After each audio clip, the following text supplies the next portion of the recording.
Halo Sobat Jantung Sehat, kembali lagi kita akan berdiskusi melalui program Baper, Balas Pertanyaan.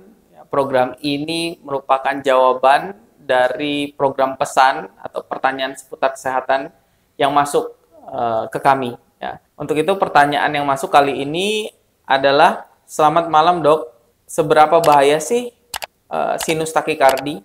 Ya. Ini pertanyaannya cukup menarik ya.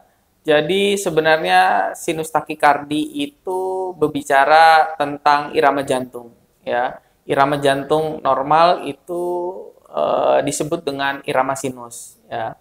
Dikatakan takikardi jika heart rate atau denyut jantungnya lebih dari 100 kali per menit.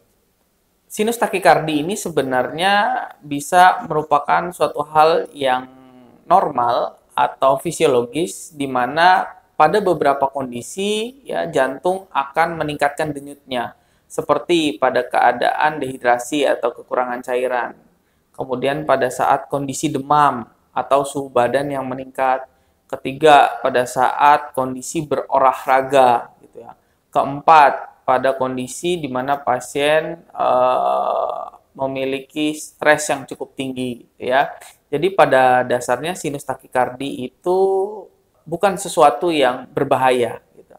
Namun kita tetap perlu memperhatikan di mana kejadian sinus takikardi itu tidak sesuai pada kondisi-kondisi yang sebelumnya saya jelaskan.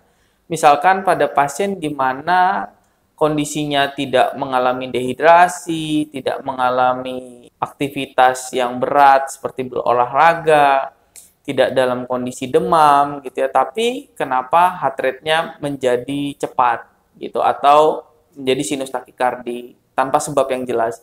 Nah, sinus takikardi tanpa sebab yang jelas ini perlu dilakukan pemeriksaan lebih lanjut untuk mengetahui apakah yang mendasari keadaan tersebut gitu ya. Ada baiknya memeriksakan ke dokter jantung untuk dilakukan evaluasi lebih lanjut. Mungkin salah satunya perlu dilakukan Holter monitoring atau dilakukan pemasangan EKG ya dalam waktu 24 jam. Di situ nanti dokter jantung akan mengevaluasi ya dan tentunya mencari kondisi sinus takikardi yang tadi disebutkan ya. Mungkin sekian penjelasan dari saya. Jangan terlalu khawatir pada kondisi tersebut. Segera periksakan ke dokter. Kita akan evaluasi lebih lanjut dan mencari solusinya. Salam jantung sehat.